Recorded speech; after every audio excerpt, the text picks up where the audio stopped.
Hello friends, welcome to my YouTube channel.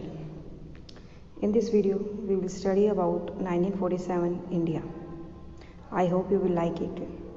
So without wasting much time, let's start. What happened in India in 1947? We got independent. So majorly this is a brief overview of what happened in India in 1947. Before 15th August, British were ruling us, because at that time British were ruling us, so the Emperor of India was George VI and the Viceroy of India was Wavell. See, Wavell was the Viceroy of India till March. After March, Mountbatten replaced him and Mountbatten became the next Viceroy of India. सी तो ये question भी आता है कि who was the last viceroy of India. So the answer is Mountbatten. And when Mountbatten came, so he passed Mountbatten act which is also called Indian independence act 1947. So in this act, Mountbatten decided that the two countries will be formed, India and Pakistan. And these two countries, a committee is also formed that is called demarcation committee. So demarcation committee ने क्या किया, उसके head थे Radcliffe. तो demarcation committee के head थे Radcliffe और उन्होंने डिसाइड किया था कि इंडिया और पाकिस्तान की जो बॉर्डर होगी वो कहाँ से कहाँ तक होगी. सो इंडिया और पाकिस्तान की बॉर्डर को रेडक्लिफ लाइन भी कहा जाता है. After that on 15th August at the time of midnight we got independence. So 15th August is called as Independence Day, we all know. And when we get independence, then on 15th August our prime minister become Jawaharlal Nehru.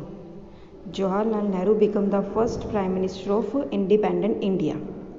And जो viceroy थे, viceroy को हटा के उसकी जगह governor general of India का जो पद था वो बनाया गया, governor general of union of India. और हमारे first governor general of India थे Mountbatten. So this question is also asked that who was the first governor general of independent India. So answer is Mountbatten. Mountbatten हमारे independent India के last viceroy थे, means independent होने से पहले India के last viceroy थे और independent India के लास्ट फर्स्ट गवर्नर जनरल भी थे.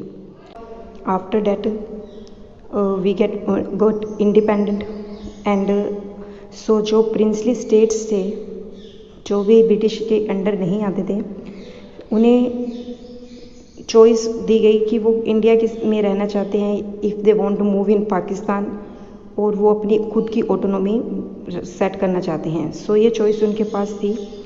So on 15th August maximum जो प्रिंसली स्टेट्स थे वो तो इंडिया के अंदर ही मर्ज हो गई, और कुछ एक जैसे कि बालूचिस्तान वगैरह ये सब पाकिस्तान के अंदर चले गए, मर्ज हो गए. बट कुछ स्टेट्स थे जिन्होंने कंफर्म नहीं किया था कि वो किस साइड मर्ज होंगे, बिकॉज वो अपनी खुद की ऑटोनॉमी सेट करना चाहते थे. These states are Kashmir, Hyderabad and Junagadh. ये वो स्टेट्स हैं जिन्होंने कहीं भी मर्ज नहीं हुए थे. और 15th अगस्त तक इतना सब कुछ हो गया था. ओके, अब 15th अगस्त को हमें आज़ादी मिली थी. उस समय समटाइम क्वेश्चन पूछ लिया जाता है कि उस समय ब्रिटेन के प्राइम मिनिस्टर कौन थे. जिस समय हमें आज़ादी मिली उस समय ब्रिटेन के प्राइम मिनिस्टर थे क्लेमेंट एटली. ये इंपॉर्टेंट क्वेश्चन आप मार्क कर लीजिए. उसके बाद में कश्मीर के जो महाराजा हरी सिंह थे, उन्होंने अक्टूबर 1947 के अंदर ये डिसाइड किया कि वे इंडिया के अंदर ही मर्ज हो जाएंगे. सो महाराजा हरी सिंह थे उस समय कश्मीर के राजा. सो ये एक इम्पोर्टेंट थिंग्स थी जो 1947 के अंदर हुई थी. उसके अलावा 1947 के अंदर कॉन्स्टिट्यूएंट असेंबली की कुछ मीटिंग्स भी हुई थी. कॉन्स्टिट्यूएंट असेंबली 1946 के अंदर फॉर्म हुई थी।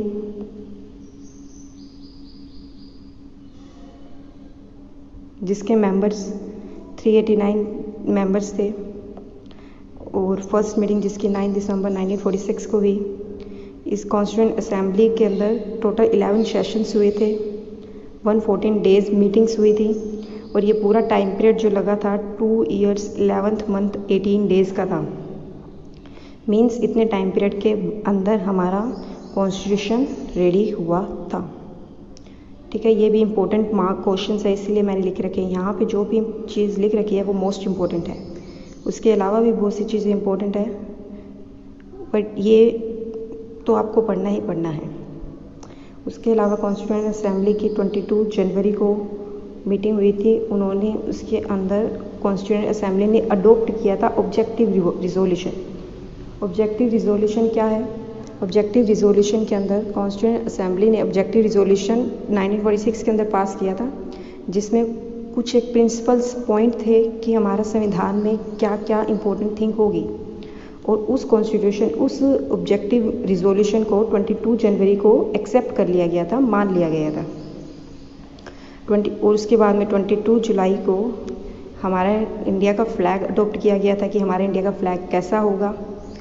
और जो हमारे इंडिया के फ्लैग के अंदर जो सेंटर में चक्र होता है उसके अंदर उसे अशोक चक्र कहते हैं, और उसके अंदर जो डंडीज होती हैं या जो स्पोक्स होते हैं वो 24 होते हैं।